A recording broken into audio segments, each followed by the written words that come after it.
Uh, Mr. Chair, hindi ko po masyadong makuha ang ibig sabihin ni Speaker Boji ng ito ang ginamit nila na para hindi padaluhin ang mga miyembro ng House of Representatives, subjecting them to a simultaneous legislative inquiry on the identical subject could potentially prejudice the findings of the ICI. Pasensya na po, Mr. Chair, pero hindi ko po talaga maintindihan yun. How can the findings of the ICI be prejudiced by their presence here? As a matter of fact, kahit na identical pa ito, ang atin pong mandate is in aid of legislation. And the ICI, I don't know what is their mandate. So, hindi po siya siguro justification. As I said, I was excited, pero ngayon po, kasi mas maganda sana kung nandito siya. It could have been more substantial sana. Having said that, Mr. Chair, siguro, isang araw na-process na natin ito kung ano ang dapat gawin talaga sa mga invitees na to. More particularly, the members of the House of Representatives that were initially mentioned at some point in several testimonies of the respondents that were invited by this committee. May I now proceed, Mr. Chair, to Engineer Bernardo. Kagaya po ng napansin sa pagtatanong ni Senator Kiko, ako din ay ganun din ang aking observation. Merong bahagi ng iyong salaysay na talaga namang very, very descriptive, talagang even the minutest detail. Ito'y mapapatotohanan sa dami ng mga pahina at mga saknong na binanggit mo. Kung halimbawa pag-uusapan, Senator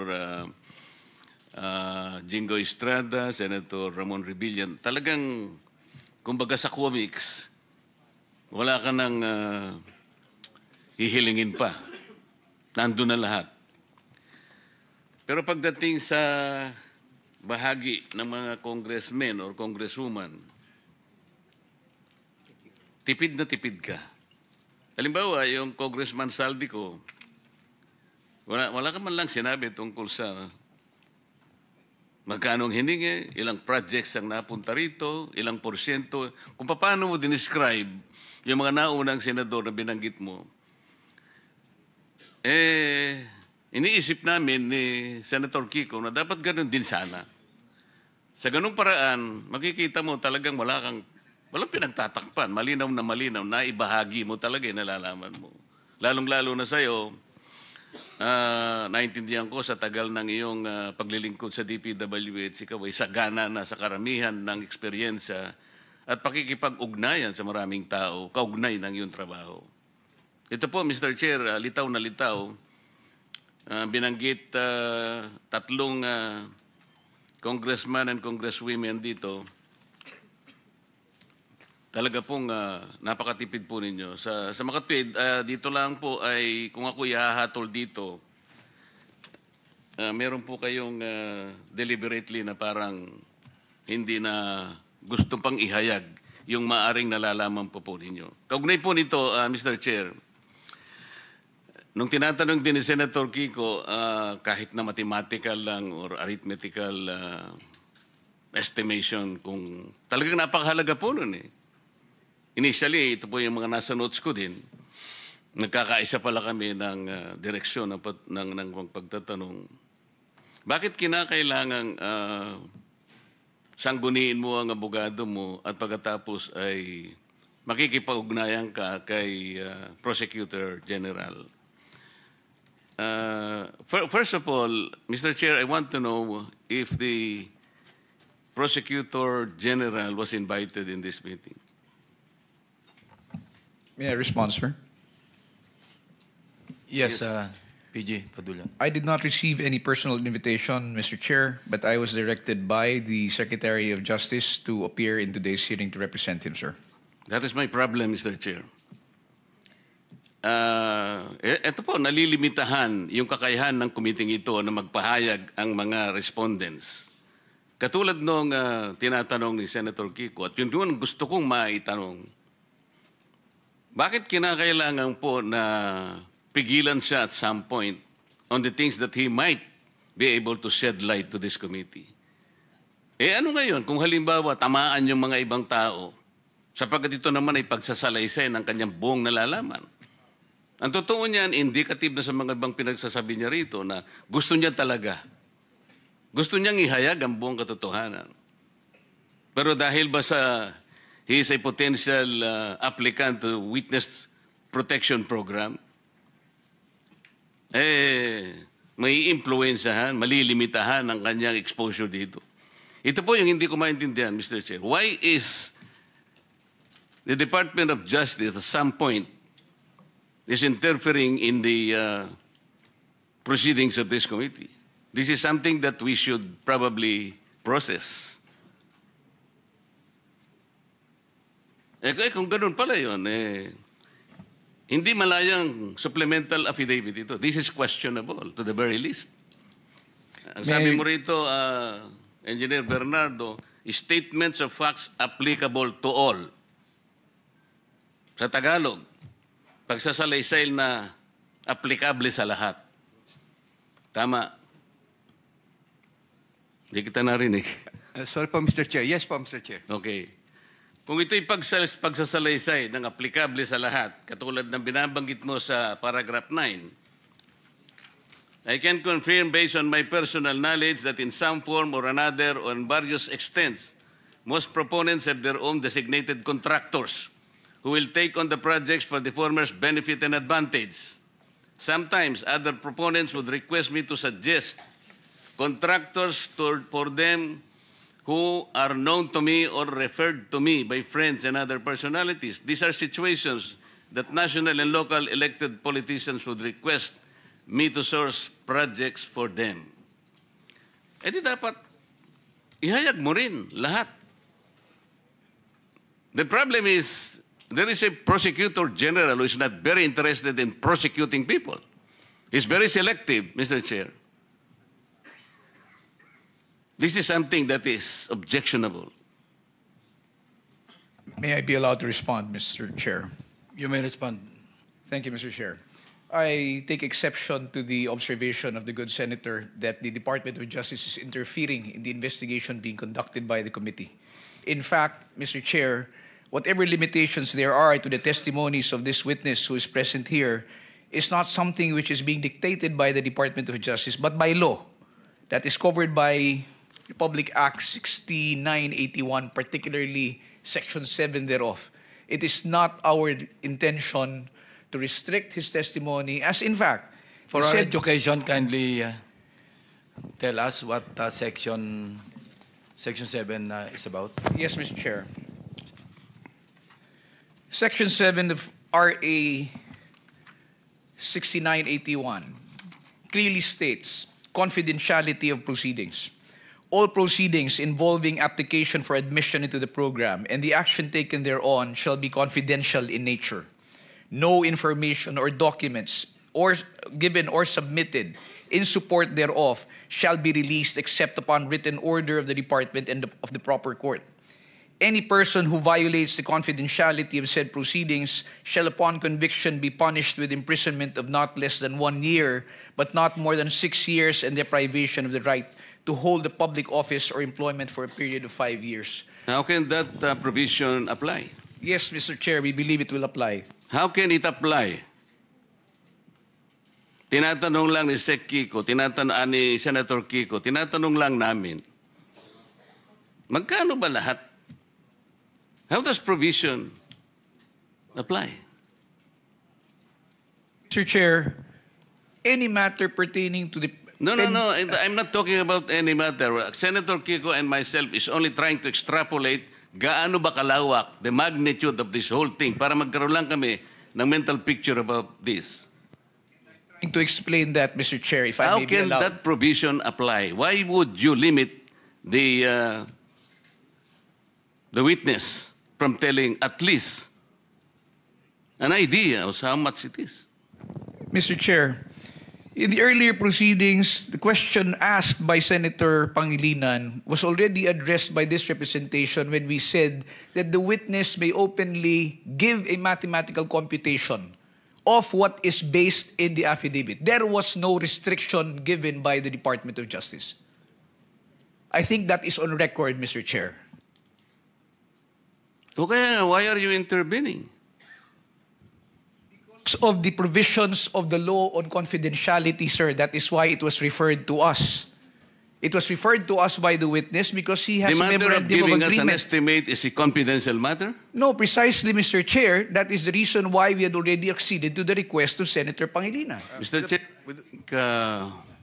With the permission of Senator Just a Marcoleta. point of information for our colleagues. Yes, actually, I precisely pointed out that it's already a public document that was submitted to us, and all that Mr. Bernardo would do is to make a mathematical computation of, or an estimate, diba? A ballpark figure of the amounts that may have been, total amounts that may have been involved, based solely, no, and within the confines of the affidavit, and therefore I was satisfied. But yes, and the DOJ said they will submit. They have allowed, or they will be submitting, or they have agreed that Mr. Bernardo, their witness, will be submitting and address my request. may I continue, Mr. Chair? Mr. Chair, I'm surprised that an applicant to be processed under the WPP has the effect of limiting his testimony before this committee. This is a different matter altogether. Mr. Bernardo is being presented here. I think he was invited to shed light to the matters investigated in this committee. Whatever his use as a potential state witness, that is for the Department of the Justice to decide. Hindi dapat mag-conflict itong dalawang ito eh. Iyon lamang ang point doon, Mr. Chair. Parang ang nangyayari with the presence of the Prosecutor General here, parang nalilimita yung gusto naming malaman dito. Lahat ng itatanong namin, kinakailangan i-refer sa kanya. O parang ikaw ang director dito, hindi yung chairman. Ito yung parang inconsistent na nakikita ko. Let me continue, Mr. Chair.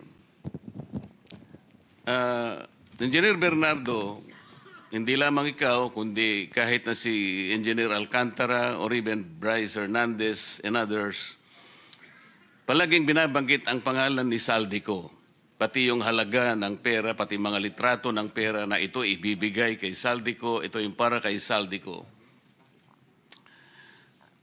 And for that matter, even the last witness presented before we adjourned, Orly Gutesa, connected also Saldico.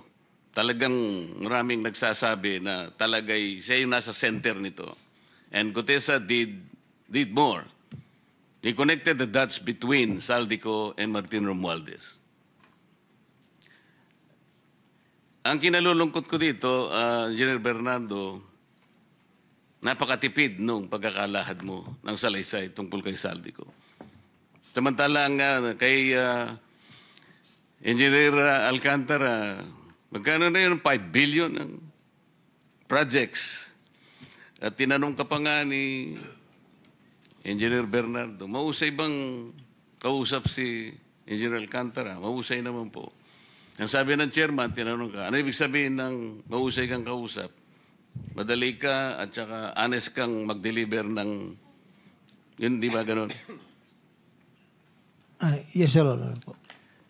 Ayun nga po, bakit sa ganung exposure ni Saldico sa lahat ng transaction na pinag-uusapan natin dito, bakit wala ka man lang ng pension na konting detalye, Engineer Bernardo? Mr. Chair, binanggit ko na po nung umpisa na wala po akong personal knowledge sa transaksyon nila. Sa totoo lamang po, sila po ang kausap ni Saldico. Hindi po ako tungkol sa proyekto. Wala po kaming pinag-usapan ni Saldico except for some projects po na pinapalo up lang nila for implementation. Pero yung ang sasabihin niyo po ay tungkol po sa mga porsyento or whatever, sila po ang nag-uusap doon. Hindi po ako, Mr. Nagre-report naman sa iyo si Engineer Alcantara, hindi ba? nabanggit po niya, minsan nagde-deliver siya, ganun, pero hindi po yung detalyado. I even don't know the projects that were being downloaded to by Saldi. We'll give you additional 2 minutes, Senator Marcoleta, because your time is up. But you Wala na ba? we'll give you additional 2 minutes. Go ahead to pursue your point. Salamat, Mr. Chair. Okay lang.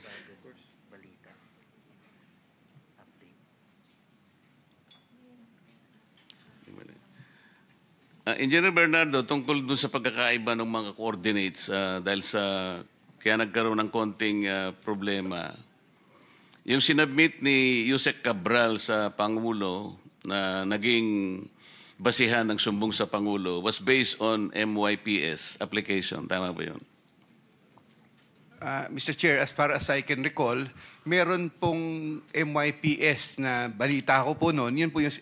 Mr. Chair, may I remind the Honorable Committee that during the time that there was a submission of those reports, I was no longer active in the DPWH because I was then on leave before the submission, I think, or retired na po ako after that. So, hindi ko po masyadong but I have talked to my people doon po dati na nalaman ko po na MIPS po ang kanyang sinubmit sa Pangulo, doon po sa sumbong sa Pangulo. Yun lamang po ang binanggit sa akin. So, na-validate mo rin naman na-validate mo naman na base sa pagtatanong mo sa mga dati mong kasama sa DPWH nang talagang na-submit niyang application sa opisina ng Pangulo ay yung MYPS.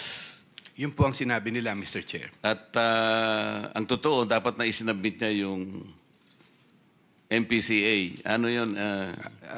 PCMA, but PCMA, na ito yung, kung tutuusin mo, ito yung mas accurate sana.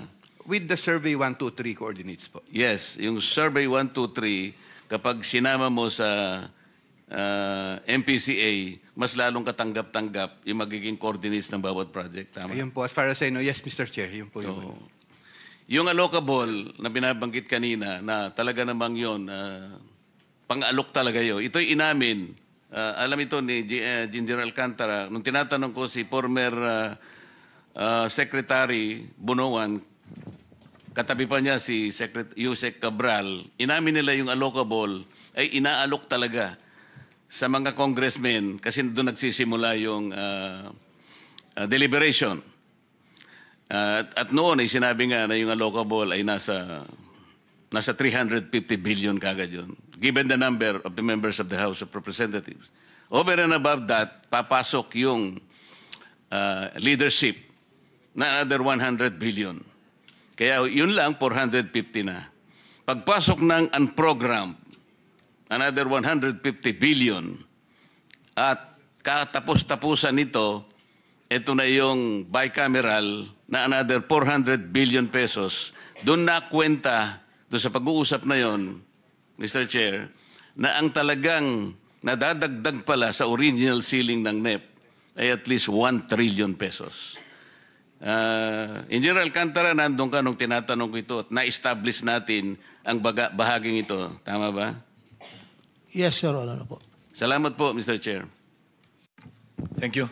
Senator Bam Aquino is recognized. Maraming salamat, Mr. Chairman. Magandang hapon po sa mga kasama ho